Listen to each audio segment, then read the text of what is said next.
नमस्कार, मैं आपके साथ तरन्नुम। खबरों की शुरुआत सुपरफास्ट खबरों से। सीजेपी को नहीं मिली 20 जुलाई के संसद मार्च की इजाजत। दिल्ली पुलिस ने कहा कि ऐसे किसी भी विरोध मार्च जुलूस के लिए कोई भी अनुमति नहीं मांगी गई है और ना ही दी गई है। सीजेपी के 20 जुलाई को संसद तक प्रस्तावित मार्च की खबरों पर बोले दिल्ली के नए डीसीपी सचिन शर्मा। कहा कि ऐसी अनुमति के लिए कोई भी आवेदन नहीं मिला है और ना ही ऐसी कोई भी अनुमति दी गई है। दिल्ली हाईकोर्ट में सोनम वांगचुक पर हुई सुनवाई। मामले को लेकर हाईकोर्ट ने नहीं दिया कोई भी अंतरिम आदेश। हाईकोर्ट में अब गुरुवार को होगी सुनवाई। दिल्ली हाईकोर्ट ने कहा कि वांगचुक को इलाज के लिए उठाना गलत है। सोनम वांगचुक को सफदरजंग अस्पताल से किसी प्राइवेट अस्पताल में शिफ्ट करने की मांग वाली याचिका पर बोले पत्नी डॉक्टर गीतांजलि अंगमो। कहा कि सेहत की चिंता वाली कहानी बस एक दिखावा है। सोनम वांगचुक की सेहत पर अपडेट। सफदरजंग अस्पताल में जारी इलाज। हेल्थ पैरामीटर्स स्थित डॉक्टरों की टीम कर रही निगरानी। लंबे उपवास के बाद सोनम वांगचुक की मेडिकल मॉनिटरिंग जारी। वीएमएमएस सफदरजंग अस्पताल में विशेषज्ञों की टीम रख रही सेहत की नजर। सोनम वांगचुक को जंतर मंतर से हटाने पर राहुल गांधी का हमला। कहा कि अहिंसक भूख हड़ताल पर रहे वांगचुक को हटाना गलत। सोनम वांगचुक के समर्थन में राहुल गांधी ने कहा कि अहिंसक आंदोलन को दबाना गलत है। छात्रों और शिक्षा से जुड़े मुद्दों पर सरकार को घेरा। शिवसेना यूबीटी के विधायक आदित्य ठाकरे का बयान। कहा कि युवा धर्मेंद्र प्रधान की इस्तीफे की मांग के लिए हर मंच पर आवाज उठा रहे हैं। हमें जवाबदेह सरकार चाहिए। कोई नाकामी यहाँ पर नाकाबिले सरकार नहीं बर्दाश्त है। संसद के मानसून सत्र को लेकर बोली कांग्रेस की सांसद रेणुका चौधरी। कहा कि आम जनता हमारी तरफ देख रही है कि हम उनकी आवाज बुलंद रखेंगे या नहीं। सोनम वांगचुक को लेकर कांग्रेस के सांसद रेणुका चौधरी ने उठाया आवाज। कहा कि सोनम वांगचुक को गिरफ्तार कर लिया गया है, लेकिन पेपर लीक करने वालों पर कोई भी कार्रवाई नहीं होती। सरकार ने तो राम मंदिर को भी नहीं बख्शा। केंद्रीय गृह मंत्री अमित शाह का पश्चिम बंगाल का दौरा। राष्ट्रीय पुस्तकालय में शब्द संग्रहालय का किया उद्घाटन। जनसभा को किया संबोधित।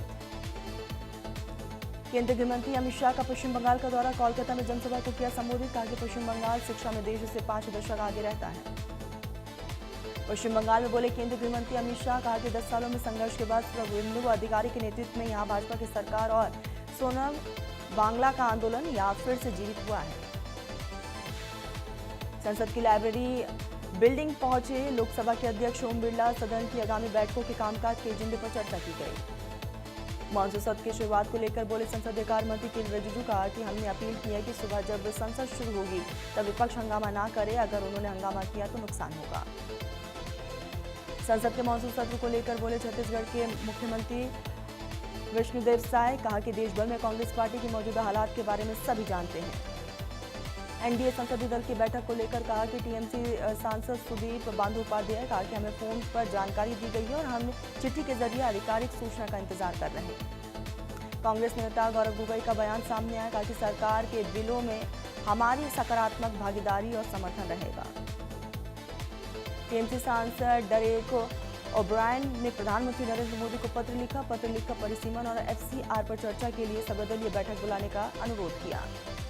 भाजपा सांसद गुलाम अली खटाना का बयान। कहा कि लोकतंत्र में विपक्ष की भी महत्वपूर्ण भूमिका रहती है, लेकिन विपक्ष को सत्ता पक्ष की बात सुननी चाहिए। बिहार के स्वास्थ्य मंत्री निशांत कुमार ने कहा कि कल विधानसभा और विधान परिषद में मेरा पहला दिन है।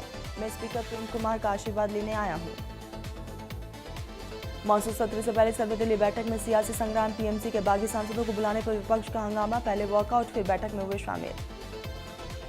मानसून सत्र से पहले कई सर्वदलीय बैठक। सरकार ने दिए सहयोग के संकेत। रिजिजू ने कहा कि सरकार विपक्ष के मुद्दे को सुनेगी। संसद के मानसून सत्र से पहले सर्वदलीय बैठक में हंगामा, विपक्ष का वर्कआउट। कांग्रेस ने कहा कि संविधान की अवहेलना के खिलाफ उठाई आवाज। सर्वदलीय बैठक में आरजेडी का हमला। मनोज झा ने कहा कि बैठक की प्रासंगिकता खत्म, फैसलों पर नहीं होता अमल। आरजेडी सांसद ने सर्वदलीय बैठक की उपयोगिता पर उठाए सवाल। टीएमसी एनसीपीआई विवाद को लेकर भी सरकार और लोकसभा के अध्यक्ष के फैसले पर जताई आपत्ति। सर्वदलीय बैठक के बाद कांग्रेस की सरकार पर हमला। गौरव गोगोई ने कहा कि बिलों से बड़े हैं देश के मुद्दे। राम मंदिर दान विवाद पर जवाब दे सरकार।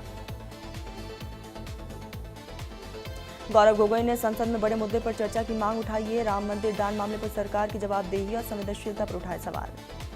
संसद सत्र से पहले राहुल खड़गे का पीएम मोदी को पत्र, राम जन्मभूमि ट्रस्ट दान मामले में स्वतंत्र जांच की मांग की। अयोध्या दान मामले पर कांग्रेस हमलावर, कहा कि दोषियों पर हो सकती है सख्त कार्रवाई, ट्रस्ट के खाते किए जाएंगे सार्वजनिक।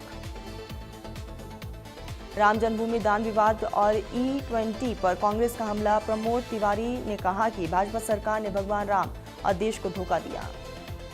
लोकसभा के स्पीकर के फैसले पर भड़की शिवसेना यूबीटी, आदित्य ठाकरे ने केंद्र पर साधा निशाना, कहा कि लोकतंत्र और आवाज उठाने वालों के साथ हो रहा अन्याय।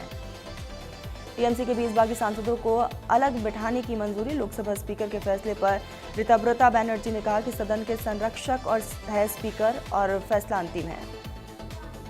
टीएमसी में बगावत पर विपक्ष का दावा, ऋतव्रता बैनर्जी ने कहा कि तानाशाही और मनमानी के खिलाफ 20 सांसदों ने लिया स्टैंड। टीएमसी के 20 बागी सांसदों को अलग बैठने की मंजूरी पर कांग्रेस का हमला, तारिक अनवर ने कहा है कि भाजपा के निर्देश पर काम कर रहे स्पीकर। लोकसभा के स्पीकर के फैसले पर कांग्रेस ने उठाए सवाल, तारिक अनवर ने कहा कि अध्यक्ष की निष्पक्षता पर उठा रहे सवाल।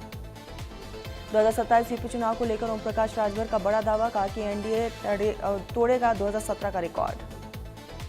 यूपी के विकास पर डिप्टी सीएम ब्रिजेश पाठक का बड़ा दावा, कहा कि मोदी योगी के नेतृत्व में बदली प्रदेश की तस्वीर। ब्रिजेश पाठक ने कहा कि 2017 के बाद यूपी विकास की राह पर तेजी से बढ़ रहा, दावा माफिया पर कार्रवाई हुई है, प्रति व्यक्ति आय और बजट 3 गुना हुआ। सोनम वांगचुक के समर्थन में जंतर मंतर पहुंचे चंद्रशेखर आजाद, पुलिस कार्रवाई के बाद प्रदर्शन स्थल पर सियासी हलचल तेज। जंतर मंतर पहुंचे आजाद समाज पार्टी प्रमुख चंद्रशेखर आजाद, सोनम वांगचुक को हटाए जाने के बाद प्रदर्शन स्थल पर पहुंचे सांसद। एनटीए का दावा, जांच में सामने आए नकली दस्तावेज, छात्रों अभिभावकों को दी असली ओएमआर जमा करने की सलाह। अयोध्या में 22 जुलाई को राम जन्मभूमि ट्रस्ट की बैठक, महंत दिनेंद्र दास ने कहा कि सदस्यों की कमी पूरी होगी, रामलला चोरी मामले पर होगी चर्चा। राम जन्मभूमि ट्रस्ट की बैठक में उठेगा रामलला चोरी का मुद्दा, 22 जुलाई की बैठक को लेकर ट्रस्टी महंत दिनेंद्र दास ने दी जानकारी।